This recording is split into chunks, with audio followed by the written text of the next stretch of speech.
ലൈംഗിക ആരോപണത്തിൽ രാഹുൽ മാങ്കൂട്ടത്തിൽ എംഎൽഎയെ കുരുക്കിലാക്കി കൂടുതൽ ശബ്ദ സംഭാഷണങ്ങളും ചാറ്റ് വിവരങ്ങളും പുറത്ത്.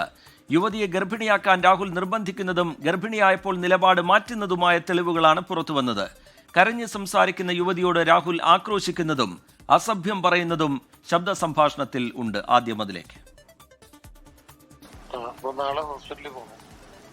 ഡോക്ടർ അറിയാം, അമ്മയ്ക്കൊക്കെ അറിയുന്ന ഡോക്ടറാണ്. അപ്പൊ എനിക്കൊരു പേടിയുണ്ട് അവിടേക്ക് പോകാൻ വേണ്ടി. എനിക്കാകെ വയ്യാണ്ടിരിക്കുകയാണ്. വയ്യാണ്ടിരിക്കുകയെന്ന് വെച്ച് കഴിഞ്ഞാൽ എനിക്ക് വൊമിറ്റിംഗ് ഉണ്ട്, എനിക്ക് കുറച്ച് പ്രശ്നങ്ങളുണ്ട് അതിനകത്ത്. എന്റെ പൊന്നു സുഹൃത്തെ, താൻ ആദ്യം ഒന്ന് റിയലിസ്റ്റിക് ആയിട്ട് സംസാരിക്കും. ഈ ഡ്രാമ കാണിക്കുന്നവർ എനിക്ക് ഇഷ്ടം. എന്ത് ഡ്രാമ എന്നാണ് പറയുന്നത്?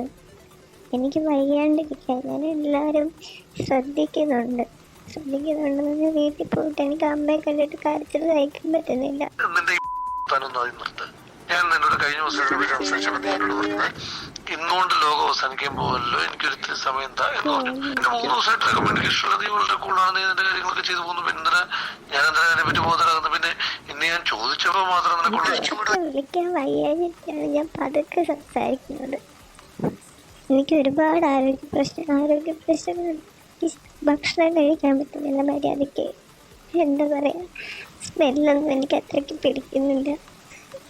ഒരുപാട് പ്രശ്നങ്ങളുണ്ട്. എനിക്ക് ആരോടും പറയാനും പറ്റുന്നുണ്ട്. ഹോസ്പിറ്റലിൽ പോകാൻ പറഞ്ഞ ഈ ഡ്രാമ ഒന്ന് നിർത്ത്. ഈ 1-ാം മാസത്തിൽ എന്തൊക്കെ ഉണ്ടാകാൻ പറ്റുന്നതൊക്കെ നമുക്ക് എല്ലാവർക്കും അറിയുന്നതല്ലേ. കണ്ടിട്ടുണ്ടാവും. എനിക്ക് എന്റെ കാര്യം മാത്രമേ എനിക്കറിയുള്ളൂ. ആദ്യത്തെ ദിവസം അങ്ങനെയാണോ ഇങ്ങനെയാണോ ഹോസ്പിറ്റലിൽ പോകും, എന്നിട്ടല്ലേ ബാക്കി കാര്യങ്ങള്. എന്തിനാണ് ഇങ്ങനൊരു മാറ്റം വരുന്നത്? ഇത് ആരുടെ പ്ലാനാണ്? എൻ്റെ പ്ലാനാണോ? ആർക്കാണ് കുഞ്ഞിനെ വേണം എന്ന് പറഞ്ഞുകൊണ്ടിരുന്നത്? ഞാനാണോ? പിന്നെ നിങ്ങൾ എന്തിനാണ് ഈ ലാസ്റ്റ് മൊമെന്റിൽ മാറുന്നത്? നിങ്ങൾ എന്തെങ്കിലും കൊല്ല ചെയ്യുന്നത്? എന്തിനാണ് ഈ കൊല്ലുന്ന കാര്യം പറഞ്ഞോണ്ടിരിക്കുന്നത്? നിങ്ങൾക്കല്ലേ ഇതിന് വേണം എന്ന് പറഞ്ഞോണ്ടിരുന്നത്? എനിക്ക് പറ്റുമെന്ന് തോന്നുന്നില്ല. ആരുടെ സഹായം ഇല്ലാതെ, ഒരു മനുഷ്യന്റെ സഹായം ഇല്ലാതെ അത് ചെയ്തു തരുമെന്ന് തോന്നുന്നുണ്ടോ? എനിക്കറിയാം, നിങ്ങൾ ഒരുപാട് മാറി. ഇങ്ങനൊന്നും ആയിരുന്നില്ല. ഇത് വേണമെന്ന് വാശി പിടിച്ചതാരാ? ഞാനാണ്. വേണ്ടെന്നാ ഞാൻ പറഞ്ഞത്. നിങ്ങൾക്കാണ് വേണം എന്നും പറഞ്ഞിട്ട് നിങ്ങളുടെ പ്ലാനിങ് തന്നെയല്ലേ, എൻ്റെ അല്ലല്ലോ.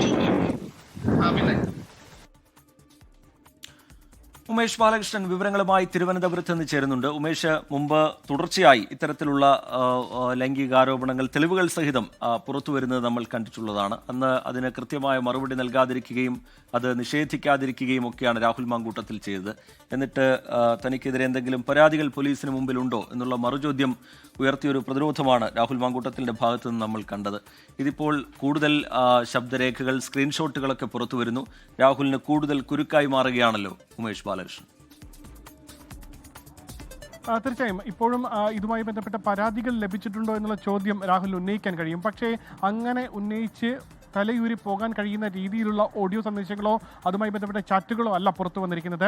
അപ്പോഴും അതായത് ഒരു പെൺകുട്ടിയെ, ഒരു സ്ത്രീയെ ഈ രാഹുൽ മാങ്കൂട്ടത്തിൽ സ്വന്തം അധികാര പദവിയിൽ ഇരുന്നു കൊണ്ട്, ഒരു MLA എന്ന അധികാര പദവിയിൽ ഇരുന്നു കൊണ്ട് ഒരു പെൺകുട്ടിയെ സമീപിച്ച് നിന്നെ ഗർഭിണിയാക്കണം, നീ ഗർഭിണിയാകാൻ തയ്യാറായിക്കോളൂ എന്ന് വാഗ്ദാനം ചെയ്ത നിരന്തരമായി വാട്സപ്പ് ചാറ്റിലൂടെയും അല്ലാതെയും ഗർഭിണിയാകണമെന്നുള്ള നിർബന്ധിച്ചു. ഗർഭിണിയാക്കിയ ശേഷം 1 മാസത്തിന് ശേഷം അത് ഗർഭം അലസിപ്പിക്കാൻ വേണ്ടി ആ പെൺകുട്ടി കടന്നുപോകുന്ന മാനസികാവസ്ഥയോ ശാരീരികാവസ്ഥയോ മനസ്സിലാക്കാതെ ക്രൂരമായി പെരുമാറുന്ന ഓഡിയോ സന്ദേശമാണ് പുറത്തു വന്നത്.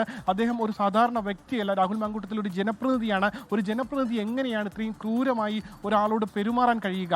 അത് തന്നോട് അടുപ്പമുള്ള ആളാകട്ടെ അടുപ്പമില്ലാത്ത ആളാകട്ടെ, ഒരു അടുപ്പമുള്ള ഒരു വ്യക്തിയോട് ഇങ്ങനെ പെരുമാറാൻ കഴിയുമെങ്കിൽ തന്നോടൊപ്പം അല്ലെങ്കിൽ തൻ്റെ അടുത്ത്, താനൊരു ജനപ്രതിനിധിയാണല്ലോ, സ്വാഭാവികമായി ജനപ്രതിനിധി എന്ന നിലയിൽ തനിക്കൊപ്പം തൻ്റെ മുന്നിലേക്ക് വരുന്ന അപേക്ഷകളെ അദ്ദേഹം എങ്ങനെയായിരിക്കും കൈമാറുക അല്ലെങ്കിൽ കൈകാര്യം ചെയ്യുക എന്നുള്ള ചോദ്യമെല്ലാം ഇവിടെ നിൽക്കുന്നു. എന്തായാലും ഒരു ചാറ്റ് ഈ ചാറ്റ് വാട്സപ്പ് ചാറ്റാണ്. ഈ വാട്സപ്പ് ചാറ്റിൽ പറയുന്നത് നിങ്ങൾ പ്രഗ്നൻ്റ് ആകാൻ തയ്യാറായിക്കോളൂ, നിങ്ങൾ പ്രഗ്നൻ്റ് ആകാൻ ഒരുങ്ങിക്കോളൂ എന്നാണ് പറയുന്നത്.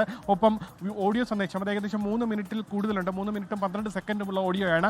ആ ഓഡിയോയിലാണ് ക്രൂരമായി ഈ പെൺകുട്ടിക്കെതിരെ പറയുന്നത്, പെൺകുട്ടിയെ ക്രൂരമായി ഹരാസ് ചെയ്യുന്നത്, പെൺകുട്ടിയെ അസഭ്യം വിളിക്കുന്നത്. ഇത്തരത്തിൽ ഒരു മാസമായി, ഒരു പ്രഗ്നൻ്റായി 1 മാസമായി അതിൽ ശാരീരിക ബുദ്ധിമുട്ടുകളുണ്ട്, മാനസിക ബുദ്ധിമുട്ടുകളുണ്ട്, വീട്ടുകാരെ സമീപിക്കാൻ കഴിയുന്നില്ല, ഒപ്പം ഡോക്ടറെ അടുത്ത് പോകുന്നതിന് ചില ഭയമുണ്ട് എന്നീ ആശങ്കകളെല്ലാം പെൺകുട്ടി പങ്കുവെക്കുമ്പോൾ നീ ഡ്രാമ കളിക്കരുത്, നീ ഇത്തരം ഡ്രാമ എനിക്ക് ഇഷ്ടമല്ല, ഒരു അസഭ്യം വിളിച്ചുകൊണ്ട് ഇതിനി ഇങ്ങനെ പോകരുത് എന്ന രീതിയിൽ വളരെ രൂക്ഷമായ രീതിയിൽ ഈ 3 മിനിറ്റും 12 സെക്കൻഡുമുള്ള ഓഡിയോയിൽ രാഹുൽ മാങ്കൂട്ടത്തിൽ ഈ പെൺകുട്ടിയെ രൂക്ഷമായി അധിക്ഷേപിക്കുകയും രൂക്ഷമായി ഭീഷണിപ്പെടുത്തുകയും ചെയ്യുന്നു. മുൻപും സമാനമായ ഓഡിയോകൾ പുറത്തു വന്നതാണ്. പക്ഷേ ഈ ഓഡിയോ ഒരു മാനുഷിക വശത്ത് നിന്ന് കേൾക്കുകയാണെങ്കിൽ അതൊരു പക്ഷേ ഒരു രാഹുൽ മാങ്കൂട്ടത്തിൽ ഇനി എത്ര കാലം അവിടെ ധാർമ്മികമായി ഈ MLA സ്ഥാനം പോലും MLA സ്ഥാനത്ത് ഇരുന്നു കൊണ്ട് ജനങ്ങളുടെ പരാതികളോ ജനങ്ങളുടെ ആവശ്യങ്ങളോ കേൾക്കാൻ കഴിയുമെന്നുള്ള ചോദ്യം നിലനിൽക്കുന്നു. എന്തായാലും ഈ ഒരു ആദ്യഘട്ടത്തിൽ ഓഡിയോ പുറത്തു വന്നപ്പോൾ രാഹുൽ മാങ്കൂട്ടത്തിൽ ഇതുമായി ബന്ധപ്പെട്ട ഓഡിയോ വ്യാജമാണെന്നോ ഓഡിയോ സത്യമാണെന്നോ പറയാൻ തയ്യാറായില്ല.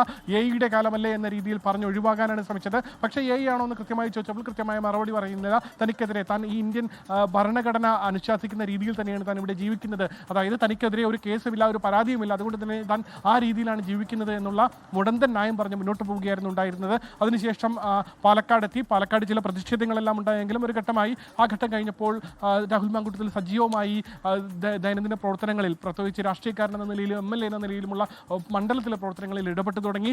ലോകത്തെവിടെയായാലും ഏത് സമയത്തും 24 വാർത്തകളും ഓഗ്മെന്റഡ് റിയാലിറ്റി പാക്കേജുകളും എക്സ്പ്ലെയിനറുകളും വിശദമായി കാണാൻ ഞങ്ങളുടെ YouTube ചാനൽ നിങ്ങൾക്ക് സബ്സ്ക്രൈബ് ചെയ്യാം.